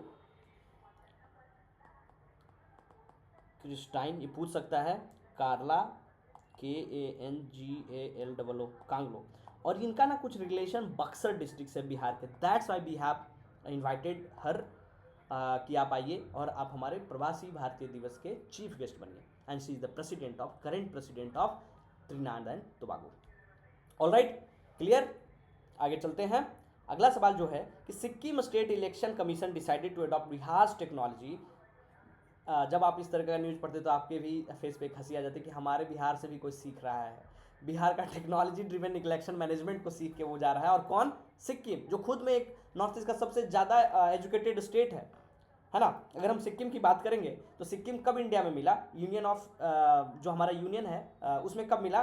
So it's, ये 1975 में इंडिया का पार्ट बनता है और ये 22nd स्टेट बनता है, 22nd स्टेट बनता है। अभी इसके CM कौन है आपको बताना है, ठीक है। इसको हम और क्या बोलते हैं, इसको वैली ऑफ राइस भी बोलते हैं, ठीक है। और ये कौन कौन से स्टेट से बाउंड्री शेयर करता है सिक्किम, ये भी आप बताइएगा। इसका इंटरनेशनल बाउंड्री कौन कौन सा है ये भी बताइएगा। और एक बार मैप पे जाके सिक्किम को जरूर देखिएगा, ठीक है, क्योंकि यही सब सवाल एग्जाम में आ जाएगा और आप अटक के गलती कर देंगे। छोटा छोटा चीज़ आपको बोलेंगे, आप करेंगे तो वो आपको 2-4 नंबर का बोनस दे के जाएगा और आप एग्जाम में सेलेक्ट होंगे, ठीक है। तो क्या बोल रहा है कि सिक्किम का स्टेट इलेक्शन कमीशन जो है वो डिसाइड किया कि आगामी उद्देश्यों में बिहार के तकनीकी संचार चुनाव प्रबंधन को अपनाने का निर्णय लिया गया, और वो अपना स्थानीय चुनाव में लोकल बॉडी का जो होता है उसमें। तो बोला भाई ऐसा क्या किए थे कि जो हम तुम्हारे यहाँ आए। तो हमारे यहाँ एंड टू एंड डिजिटलाइजेशन था कि आपको नीचे से लेके वोटर से लेके ऊपर तक सब डिजिटलाइज था। बायोमेट्रिक वेरिफिकेशन था, ईवीएम का हम लोगों ने यूज किया था, लाइव मॉनिटरिंग किया था कि जितने भी बूथ थे वहाँ लाइव कैमराज लगाए गए थे, जीआईएस का मैपिंग किया गया था, ओसीआर बेस्ड काउंटिंग था। ओसीआर क्या होता है? Optical character counting, reorganisation counting. तो ये सब के कारण जो सिक्किम बहुत इंप्रेस हुआ बिहार से और बोला कि हम टेक्नोलॉजी अपनाएंगे भाई। ठीक है, तो हमारे बगल में ही है, तो वो आके अपने लोकल पॉल में बिहार का वो जो सिक्किम का लोकल बॉडी का पोल्स है, मतलब कि उनका मुखिया का चुनाव या फिर म्यूनसिपैलिटी का जो चुनाव होगा उसमें वो यहाँ से यूज करेंगे। ठीक है, तो ये ध्यान रखेंगे। Which film won best motion picture drama at 83rd globe award? Best motion picture जो है वो इस बार मिला हैमलेट को। हैमलेट को मिला। हैमलेट कौन था? हैमलेट मूवी जो है वो आप जानते होंगे शेक्सपियर को, है ना, शेक्सपियर को जानते होंगे, विलियम शेक्सपियर को। तो विलियम शेक्सपियर का एक ट्विंस बेटा था जिसमें एक बेटा का नाम था हैमलेट, ये जो जिस पे मूवी बनी है। तो जो हैमलेट था उसका डेथ हो जाता है 15 साल के ही उम्र में। तो शेक्सपियर बहुत दुखी होते हैं, उसी के स्टोरी को दर्शाया गया है। और वो दुखी होने के बाद वो एक किस तरह उनका वो जो अपना एक लैंडमार्क मास्टरपीस किताब लिखते हैं हैमलेट, उसी का स्टोरी है। So this is the movie जिसमें वो हैमलेट है, अपने बेटे पे ही ये मूवी है, उनके बेटे के लिए कि वो कैसे वो बेस्ट पिक्चर मिलता है, और ये विलियम शेक्सपियर के बेटे के लिए है। ठीक है, उसके बाद आप देखेंगे कि इसमें वन बैटल आफ्टर अनदर, ये जो है वो कौन है? दिस लेडी, ये है जेसी बकले, जेसी बकले। और ये बेस्ट एक्ट्रेस इनको मिला है अवार्ड, बेस्ट एक्ट्रेस का। ये जो अवार्ड है वो किस चीज़ का अवार्ड है? ये अवार्ड है गोल्डन ग्लोब अवार्ड है। ठीक है, उसके बाद ये जो डायरेक्टर हैं इनका नाम है Paul Thomas Anderson, Thomas Anderson. इनको बेस्ट डायरेक्टर का अवार्ड मिला है, बेस्ट डायरेक्टर। और कौन सी मूवी के लिए? One battle after another movie के लिए नहीं मिला है, बेस्ट डायरेक्टर के लिए मिला है पॉल थॉमस एंडरसन को, और बेस्ट मूवी तो हैमलेट को ही मिला है। और ये कौन है? इनको तो सब जानता होगा, नार्कोस वाला पाब्लो एस्कोबार, है ना, ये इनको मिला है। इनका नाम है वेगनर मौरा, है ना। जो मूवी थी Narcos is a series of those who don't know, जो अभी तक का दुनिया का सबसे बड़ा ड्रग डीलर बना था पाब्लो एस्कोबार, है ना, उसी पे एक सीरीज़ बनी है। अभी नहीं देखने लग जाइएगा, जब सेलेक्ट हो जाएगा तब देखिएगा, लंबी सीरीज है ना। तो उसमें जो एक्टिंग किया था ड्रग डीलर का, this was the guy, this was the person, और इनको मिला है द सीक्रेट एजेंट के लिए। ठीक है, तो दीज आर द सब इंपॉर्टेंट कि best actor, best actress, director और बेस्ट फिल्म, इसे ज़्यादा पढ़ना नहीं होता है। आगे चलेंगे। How many officers and employees are to be honoured with the 70th Ati विशिष्ट रेल सेवा पुरस्कार 2025? सो 100 लोगों को दिया गया, और 26 शील्ड भी इसमें दिया गया था। 26 शील्ड किसको दिया गया? डिफरेंट रेलवे जोन को। अवार्ड क्यों दिया गया? कि जो रेलवे में अच्छा काम करते हैं तो उनको मोटिवेट करने के लिए। ठीक है, और ये कहाँ दिया गया? ये दिया गया यशोभूमि में। यशोभूमि क्या है? इट्स अ बिल्डिंग जो क्या है, द्वारका न्यू दिल्ली में है। Indian international convention and expo centre बोलते हैं इसी को, यशोभूमि भी बोलते हैं। क्या है? Indian international convention and expo centre new Delhi में है। किसके द्वारा दिया गया? प्रेसिडेंट के द्वारा? नहीं, हर चीज़ प्रेसिडेंट के द्वारा नहीं दिया जाता है, दिया गया ये रेल मिनिस्टर के द्वारा। आपको कमेंट करके बताना है कि हमारे जो रेल मिनिस्टर हैं कौन है ना, रेल मिनिस्टर कौन है, you have to comment that. अगला सवाल पे चलेंगे कि केई पन्न्योर जो भारत का पहला बायो हैप्पी जिला बनने वाला है वो किस जिला? बोले अभी तक आदमी हैप्पी हुआ करता था, ये बायो हैप्पी क्या है? क्या बायोलॉजी पढ़ के हैप्पी हो जा रहे हैं? क्या है बायो हैप्पी? सबसे पहले आपको दिमाग में ये आना चाहिए। तो बायो हैप्पीनेस जो है, bio happiness term is given by M S. Swaminathan. If you don't know M S. Swaminathan then go and study. आप अच्छे से पढ़िए अगर आप नहीं जान रहे तो। Swaminathan is the father of green revolution. अभी हाल 2023 में क्या है, उनका डेथ हुआ है। आप लोग सब जानते होंगे। इनकी बेटी भी हैं Soumya Swaminathan, she was the chief scientist at WHO। Yes, WHO में क्या थी, वो चीफ साइंटिस्ट थी, उन्हीं की बेटी सौम्या स्वामीनाथन। अगर हम बात करेंगे ये MS स्वामीनाथन की, तो उन्हीं के द्वारा ये दिया गया है टर्म बायो हैप्पीनेस का। बायो हैप्पीनेस क्या होता है कि बायोडाइवर्सिटी कंजर्वेशन के साथ साथ जिस स्टेट में किसी चीज़ के साथ बायो हैप्पीनेस है, मतलब जो बायोडाइवर्सिटी बहुत मेंटेन है, उसी के हिसाब से वो दिया जाता है रैंकिंग। तो वो कहाँ है, कई पेन्योर जो है अरुणाचल में है ना, AP में है, इसको AP जनरली AP हम लोग किसको बोलते हैं, आंध्र प्रदेश को, लेकिन ये अरुणाचल में है। अगर हम बात करेंगे MS स्वामीनाथन की, तो बहुत बड़े टॉरिंग पर्सनालिटी है। कौन सा अवार्ड ऐसा है जो इनको नहीं मिला है, अगर हम बात करेंगे तो 1967 में इनको क्या मिल गया था, पद्मश्री। फिर 1971 में इनको क्या मिला, रमन मैग्सेसे अवार्ड। फिर 1972 में देखेंगे इनको फिर पद्म भूषण मिल जाता है। फिर 1987 में इनको सबसे बड़ा अवार्ड वर्ल्ड फूड प्राइज भी मिल जाता है। 1989 में इनको पद्म विभूषण मिल जाता है। और last but not the least 2024 में after death he was awarded with Bharat Ratna, है ना। तो एक ही जीवन में कितना चीज़ मिल गया, सीखना चाहिए कि कितने बड़े आदमी थे, कि वैसा कोई एक अवार्ड ही नहीं रहा जो उनको नहीं मिला। मरने के बाद भारत रत्न भी मिल गया, और उनकी बेटी ही है सौम्या स्वामीनाथन। ये ध्यान रखेंगे कि अरुणाचल प्रदेश में जो कई पोन्यार डिस्ट्रिक्ट है, उसको पहला बायो हैप्पी डिस्ट्रिक्ट बनाया गया है। सवाल ये भी पूछा जा सकता है कौन सा डिस्ट्रिक्ट है, इसमें पूछ लिया कौन सा स्टेट का है, ये भी पूछ सकता है कि टर्म किसके द्वारा दिया गया था, ये सब पूछ सकता है। अगला सवाल पे चलेंगे कि आकाशा एयर आपको पता हो कि राकेश झुनझुनवाला के द्वारा शुरू किया गया था। He has invested lot of money in Akasa air, उसका जो उनका डेथ हो जाता है। तो 5th Indian member of which international aviation body in early 2026। इसके पहले और कौन कौन से हैं, जो भी हमारे इंडिगो हो गया, एयर एशिया हो गया, ये सब हैं। तो ये 5वां इंडियन मेंबर बना है, किसका, वो बना है IATA का। What is IATA, international air transport association, international air transport association. और इस कहाँ है, यह है हवाना कहाँ है, क्यूबा में। ठीक है, कब बना था, 1945 में ये बॉडी बना था। और ये किस चीज़ पे बात करता है, ये ट्रेड एसोसिएशन का बात करता है, ट्रेड एसोसिएशन की जितने भी एयर ट्रेड होता है उस एसोसिएशन में, और बहुत ही प्रतिष्ठित इंस्टीट्यूशन है, उसमें ये 5वां इंडियन मेंबर बना है। कौन, IATA का। अगर हम बात करेंगे ICAO क्या है, इंटरनेशनल सिविल एविएशन ऑर्गेनाइजेशन, और ये किसका बॉडी है, UN का बॉडी है। ICAO international civil aviation organisation, ये UN का बॉडी है। ठीक है, अगर हम बात करेंगे FAA का, तो ये क्या है, फेडरेशन एविएशन एडमिनिस्ट्रेशन, ये किसका है, USA का एविएशन का बॉडी है। और DGCA क्या है, DGCA इंडिया का है, directorate general of civil aviation. ये क्या करता है, आपको फ्लाई करने का ये सब क्या सर्टिफिकेट देता है, इसलिए जब भी कोई फ्लाइट क्रैश होती होगी तो सब उंगली किस पे उठाता है कि क्या DGCA ने सर्टिफिकेशन दिया था, अगर दिया था तो उनका चेक एंड बैलेंस क्या था। तो आपको ध्यान में रखना है कि what is DGCA, what is FAA, what is IATA, what is ICAO। तो ICAO क्या है, international civil aviation organisation, and it's a UN body, united nation का ये बॉडी है। IATA आपको बता दिया अभी कि international air transport association, Cuba का है, और ये क्या है, ट्रेड एसोसिएशन है। ऑलराइट, आकाशा है, ठीक है, ये है आकाशा एयर, राकेश झुनझुनवाला। आपको क्या बताना है किसके डायरेक्टर, ये MD एंड CEO कौन है, MD and CEO of Akasa, comment करके बताइएगा। अगला सवाल कि पवन कल्याण, है ना, Pawan Kalyan became the first Indian formally introduce into which Japanese martial art tradition. हम सबसे पहले देखेंगे कि पवन कल्याण को देखेंगे कि हम लोग बचपन में बहुत मूवी देखा करते थे पवन कल्याण का, और वो मम मास वाला, है ना, नागार्जुन का। अब तो उन लोगों के बेटा आ गए।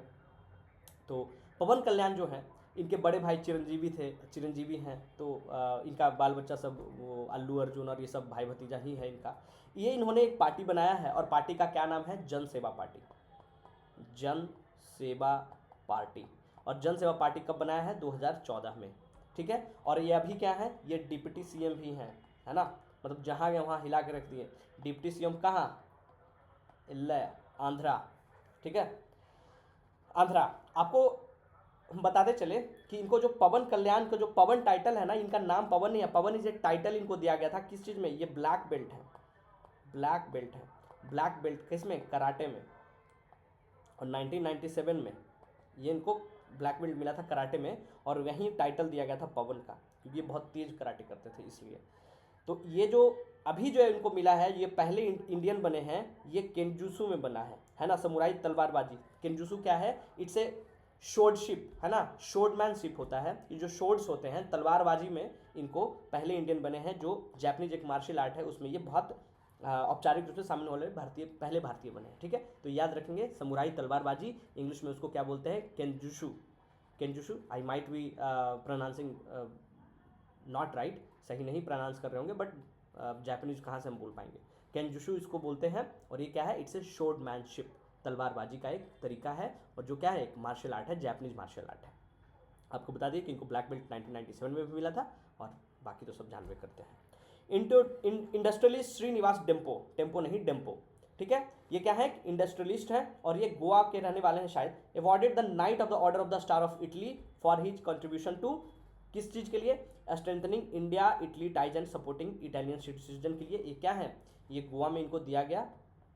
ठीक है, तो बस ये ध्यान रखेंगे कि ये अवार्ड था, इसलिए हम बता दिए। और किनको दिया गया, श्रीनिवास डेम्पो, ये पुर्तगाली के समय से ही वहाँ हैं, और वो दमन के हैं शायद, यस दमन के हैं। Which date is commemorate as national youth day in honour of Swami Vivekananda birth anniversary. Obviously जब भी यूथ की बात आती है तो हम स्वामी विवेकानंद के जन्म दिवस की बात करते हैं। तो हम इनका जन्म दिवस कब है स्वामी विवेकानंद का, तो 12 जनवरी 1963। और ये बहुत ही कम उम्र में 39 के एज में ही इनका क्या हो गया था, डेथ हो गया था। और डेथ कब हुआ था, 4 जुलाई 1902 में। कहाँ डेथ हुआ था, बेलूर मठ में। बेलूर मठ, बेलूर मठ कहाँ है, बंगाल में है। तो बंगाल में इनका डेथ हो गया था मात्र 39 के एज में। ठीक है, ये किस लिए जाने जाते थे, ये फिलॉसफी के लिए जाने जाते थे, और इनका जो फिलॉसफी था वो था अद्वैत वेदांत या राजयोग, आई एम सॉरी, जीवात्मा की बात करते थे। ये 1897 में क्या बनाते हैं, रामकृष्ण मिशन, रामकृष्ण मिशन। ठीक है, इनके गुरु का नाम क्या था, आप बताएंगे, इनके गुरु का नाम क्या था, आपको कमेंट करके बताना है। ये 12 जनवरी को हम मनाते हैं, और ये कब से मनाना हम लोगों ने शुरू किया, 1984 से। After 1984 we have decided that we will celebrate national youth day on the birth anniversary of Swami Vivekananda. अगला सवाल, the logo of India's BRICS 2026 chairmanship features 5 petals representing the founding member inspiring this लोगो।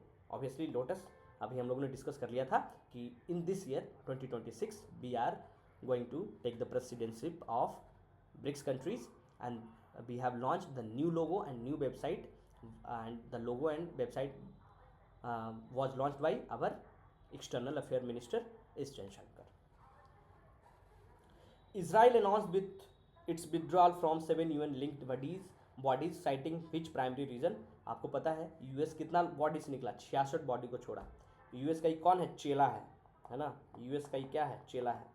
तो चेला को खुश करने के लिए कुछ तो करेगा ना, कि 4-5 राउंड फायरिंग हम किए तो हम भी एक दो को 2-4 बल्ला मार दिए, तो सर हम भी तो मारवे किए थे गुरुजी। तो ये चेलवा भी छोड़ेगा, चेलवा भी छोड़ दिया है ना। और चेलवा क्या किया है, छोड़ दिया है, और इस 7 यूएन लिंक बॉडी को छोड़ा है। और क्या बोल के छोड़ा है, बोला कि वहाँ बाइसनेस और ब्यूरोक्रेसी था, इसलिए हम उसको छोड़ दिए हैं। द रीजन इज यार ऑब्वियसली आपको पता है कि जुलाई 2024 में ये वीमेन का जो यूएन वीमेन था उससे भी ये एग्जिट कर गया था, है ना। तो ये आप ध्यान रखेंगे 66 बॉडीज है, जिसमें 31 यूएन बॉडीज था, यूएन एंटिटी था, और 35 non UN.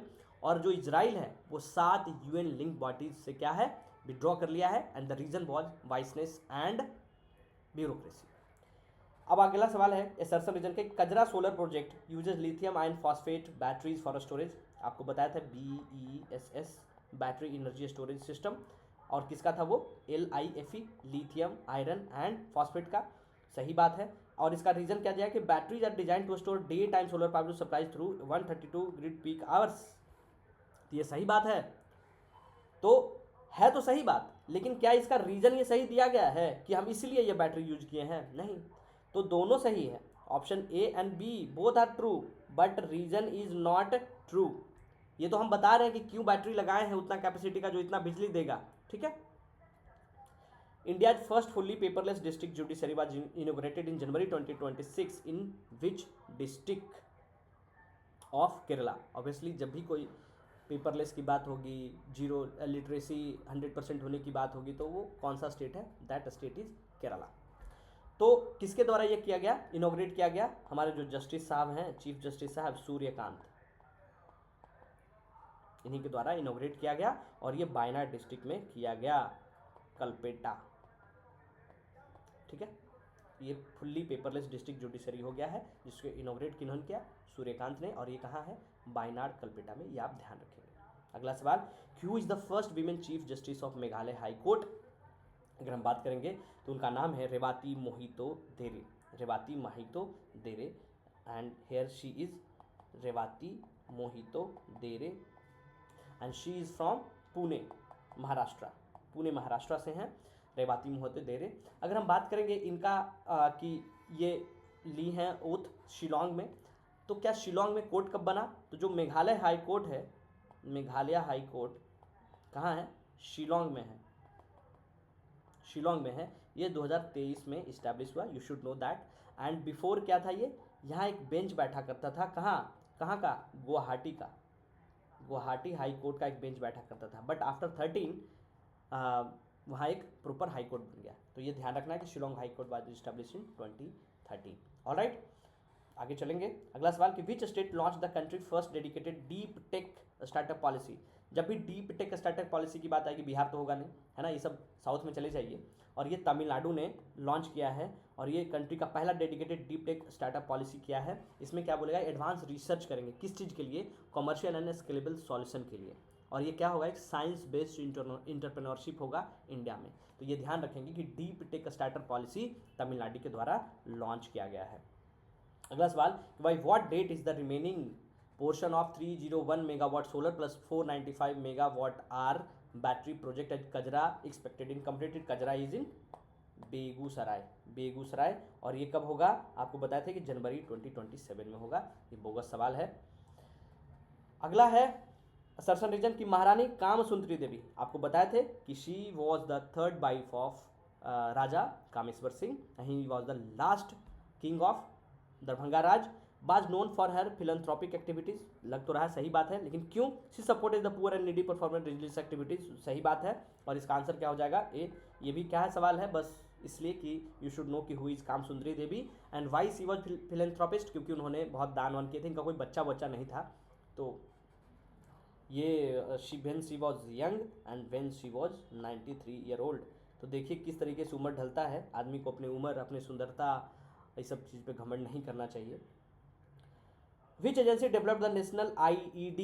What is IED? Pen क्या हो गया? IED, what is IED? Improvised explosive device, improvised explosive device, IED, improvised explosive device. National IED data management system जो है वो विच एजेंसी डेवलप किया है? फॉर इंटेलिजेंस शेयरिंग के लिए अगेंस्ट टेरर, है ना। तो ये किसके द्वारा किया गया है लॉन्च? ये सबसे पहले तो अमित भाई साहब जी, जो हमारे होम मिनिस्टर साहब हैं, मोटा भाई अमित शाह के द्वारा ये लॉन्च किया गया है, और ये 9 जनवरी को लॉन्च किया गया था। ठीक है, IED डेटा मैनेजमेंट सिस्टम, और ये किया गया किसके द्वारा? नेशनल सिक्योरिटी गार्ड के द्वारा, NSG के द्वारा। NSG को हम क्या कहते हैं? Black cat. NSG को हम क्या कहते हैं? Black cat, black cat. ठीक है, और ये कब बना था? आपको पता है कि 1984 में जब blue star operation blue star चला था, वो जो गुरुद्वारा में, उसी समय ब्लैक कैट्स का बनाया गया था राष्ट्रीय सुरक्षा गार्ड NSG को, और इसको बोला जाता है नेशनल शील्ड है अगेंस्ट टेरर। और ये करेगा क्या? ये 2 काम करेगा, पैटर्न एनालिसिस और इंटेलिजेंस शेयर, है ना। पैटर्न एनालिसिस, और दूसरा जो है वो क्या करेगा? इंटेलिजेंस शेयरिंग, ये दोनों काम करेगा। अगर हम बात करेंगे NIA का, नेशनल इन्वेस्टिगेशन एजेंसी, तो ये क्या है? एक counter terrorism law enforcement agency है ना NIA। ये सिर्फ टेरर पे काम करेगा। NT स्क्वाड जो है वो आप देखे होंगे कि हर स्टेट अपना अपना ATS बना लेता है ना। आप जब हम लोग जब वो कर रहे थे आंदोलन, तो रोहित सर को ATS नहीं उठाया था, तो बिहार का भी ATS है। और अच्छी बात यह है कि हम लोग को पता था कि किसने उठाया है। तो ये ATS है, हर स्टेट अपना टेरर स्क्वाड बनाता है। बाकी सेंट्रल रिजर्व CRPF की बात करेंगे तो ये 1939 में बनाया गया था CRPF। और ये सब क्या है? ये पैरामिलिट्री फोर्सेस हैं, जो होम मिनिस्ट्री के अंदर आता है। और ये जो ATS का जो था वो कहाँ किया था? अपना मानेसर कैंपस में, मानेसर कहाँ है? गुड़गांव से आप आगे जाएंगे जयपुर वाले रोड में तो मानेसर एरिया है, तो मानेसर कैंपस में ये लॉन्च किया गया NIDMS by Amit Shah. Which country designated as a guest of honour, अभी आपको बताए थे eight 53rd national book fair में, कौन सा था? दैट्स कतर, और Spain was the focus country. ठीक है, जल्दी जल्दी करते हैं।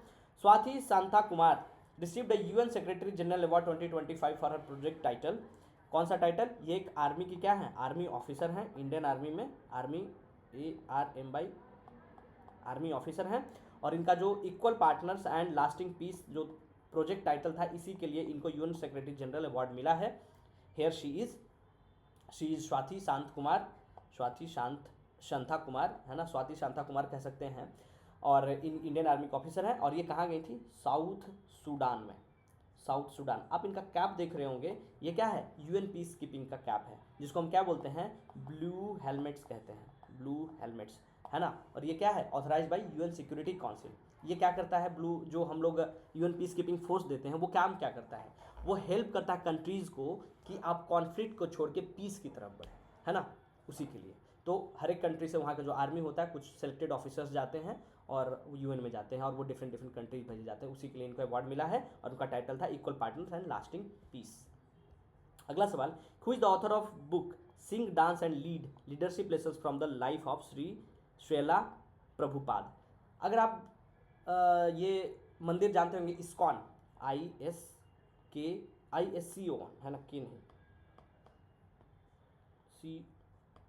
ISCON, ISKCON. इस्कॉन के जो फाउंडर हैं वही हैं प्रभुपाद। इनका असली नाम क्या था? अभय चरण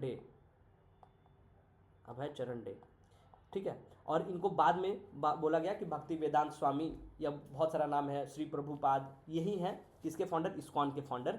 इस्कॉन का फुल फॉर्म क्या होता है? इंटरनेशनल सोसाइटी फॉर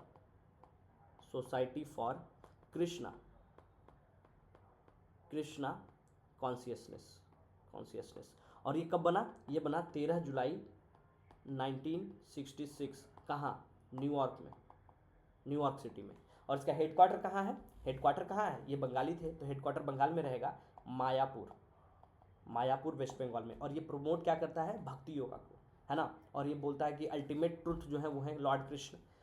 तो आप लोग बहुत जगह आप रास्ते उस्ते में जो गीता ऐसे बोलता होगा, और यहाँ तक वो जो टीका लगाते हैं वही इस्कॉन के लोग होते हैं, और वो बहुत अच्छे अच्छे मंदिर बनाते हैं, उनके यहाँ बहुत अच्छा खाना भी मिलता है, और जब ये भजन गाते हैं तो वो भी बहुत अच्छा लगता है।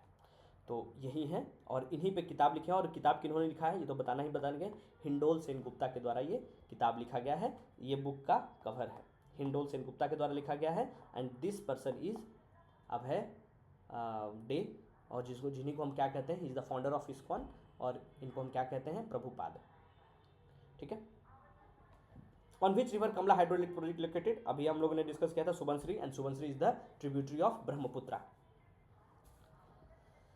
अगला सवाल, in 2026 India and Germany have celebrating how many year of diplomatic relations? How many year of diplomatic relations मतलब दोस्ती का, है ना।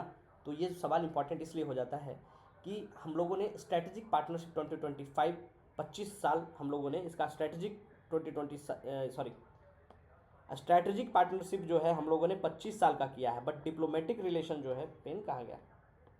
हाँ, डिप्लोमेटिक रिलेशन जो है हमारा 75 सालों का हो गया है, 75 ईयर्स का। तो जब भी आप देखेंगे ये वर्ड कि डिप्लोमेटिक रिलेशन पूछ रहा है जर्मनी के साथ, so we have celebrating 75 years of diplomatic relation. But strategic तो वो 25 साल का है, स्ट्रैटेजिक, ठीक है। स्ट्रैटेजिक जो है वो 25 साल का है, और डिप्लोमेटिक है वो 75 सालों का है। तो जब ये भाई ये जब यार की बात हो रही है तो कुछ और किया जाएगा, तो बोला कि हम semiconductor, critical mineral supply chain resilience बनाएंगे, वीज़ा फ्री ट्रांजिट देंगे इंडियन पासपोर्ट होल्डर्स को, है ना। और बोला कि Indo German comprehensive road map देंगे हायर एजुकेशन के लिए, फिर वो इंडो पैसिफिक एरिया में कंसल्टेशन मैकेनिज्म होगा, ये सब। बाकी बोला कि ठीक है, जो तुम नेवी का भी कुछ एक्सरसाइज करते हो, एक मिलान नाम है, एयर कॉम्बैट करते हो तरंग शक्ति, उस दोनों में हम पार्टिसिपेट करेंगे, है ना।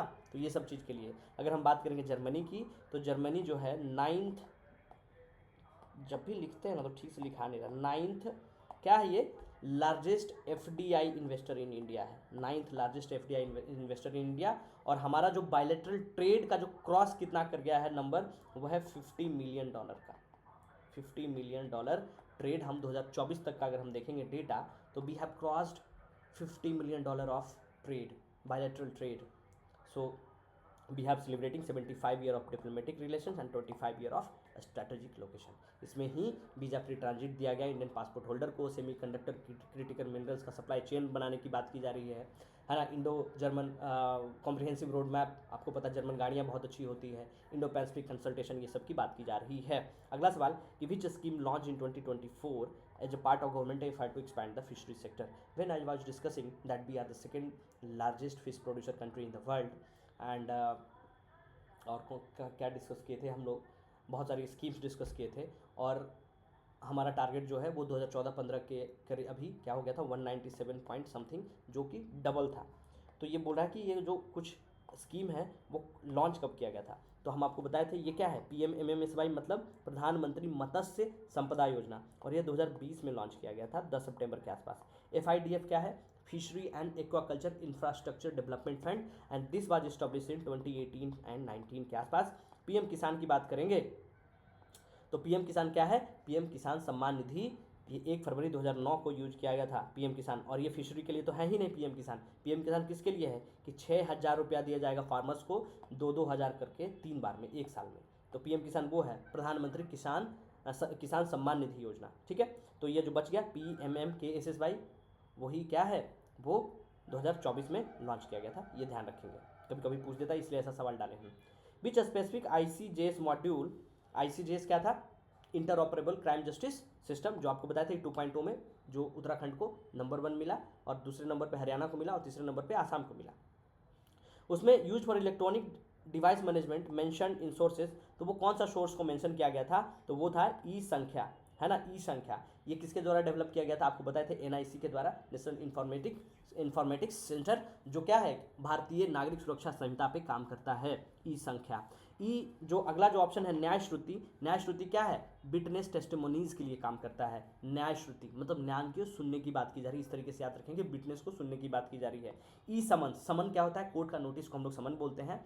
तो ऐसा बोला जा रहा है कि अगर कोर्ट आपको मेल करके या व्हाट्सएप पे या कोर्ट पोर्टल पे या SMS करके भी अगर कर रही है, वो क्या होगा, वैलिड माना जाएगा, वो ई समन हुआ। और ई प्रिजन क्या हुआ, क्या जेल भी ऑनलाइन कर देंगे, नहीं, उसमें जो प्रिजन का एक्टिविटी होता है कि अगर आपको कोई आपके जान नोन है जो जेल में है, तो आपको विजिट करना है, तो वहीं से अपॉइंटमेंट बुक कर सकते हैं। वहाँ का जो हॉस्पिटल मैनेजमेंट है, ये सब के लिए इनमेट रिकॉर्ड है, उसके लिए ई प्रिजन। जिसमें जो सवाल में पूछ रहा है कि ICJS मॉड्यूल में जो यूज किया गया था एविडेंस मैनेजमेंट के लिए, तो आएगा ई संख्या। अगर आएगा टेस्टिमोनियल के लिए, किसका टेस्टिमोनियल, विटनेस के लिए, तब आएगा न्याय श्रुति। समन के लिए ई समन और प्रिजन के लिए ई प्रिजन, ठीक है। अगला सवाल, which of the following is not an AI tool integrated into Kalpetta paperless district. Kalpetta paperless district आपको बताए थे कहाँ, केरला में, और जो हमारे चीफ जस्टिस साहब थे वो इनॉग्रेट किए गए थे, और वो पहला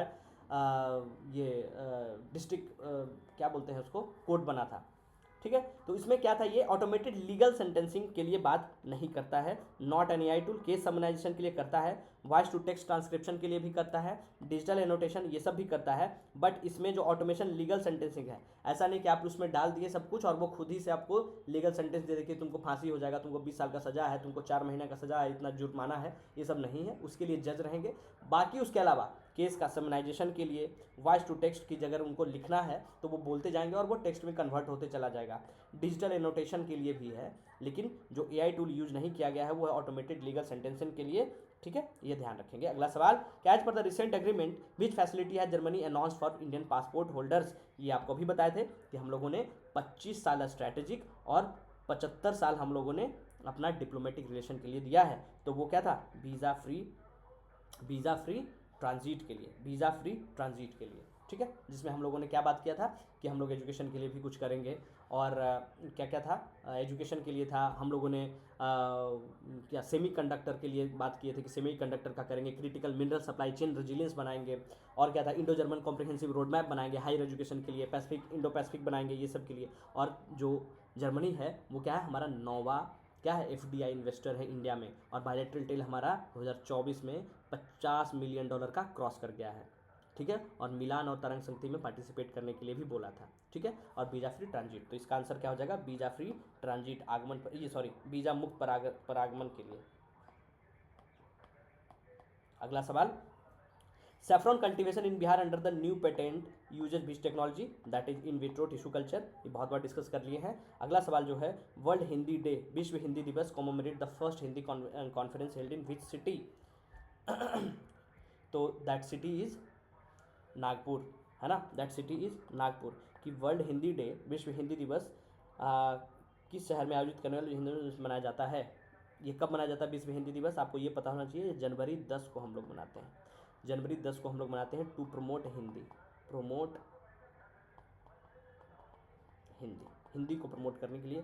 पहली बार ये कब किया गया था, पहली बार ये 2006 में किया गया था मनमोहन सिंह के द्वारा। और ये पहला जो कॉन्फ्रेंस हुआ था वो कहाँ हुआ था, वही पूछ रहा है कि नागपुर में हुआ था 1975 में, इसी के लिए, ठीक है। आपको कंफ्यूज नहीं होना है किससे, हिंदी दिवस से। हिंदी दिवस, हिंदी दिवस जो है सितंबर 14 को हम लोग मनाते हैं, to mark the adoption of Hindi, कि हम देवनागरी स्क्रिप्ट को ऑफिशियल लैंग्वेज में 1949 में जो अडॉप्ट किए थे, for that we celebrate Hindi Diwas on September 14, and this is world Hindi day, and this is celebrated on January 10, January 10. So this was the last question, I think. Yes, this was the last question. We have discussed all the important current affairs from 8th to 15th of January. अब हम लोग अगले video में 16 से onwards देखेंगे अगले सप्ताह का। और तब तक आप क्या करेंगे, आई होप कि आप लोग सब नोट मेकिंग कर रहे होंगे। आपसे जो भी सवाल पूछा गया है, यू हैव टू कमेंट और you have to answer in the comment box, आप कमेंट बॉक्स में देंगे। और आप, आई होप आप लोग नोट्स बना रहे होंगे। खूब अच्छे से पढ़ाई करते रहिए। Thank you so much. खूब पढ़िए, खूब लिखिए, है ना। और ये सब इंपॉर्टेंट सवाल है, देखिए आपको एग्जाम में आपको दिखेगा। हम लोग फिर मिलते हैं अगले वीडियो में, जिसमें हम लोग अगले वीक का करेंगे। Thank you so much.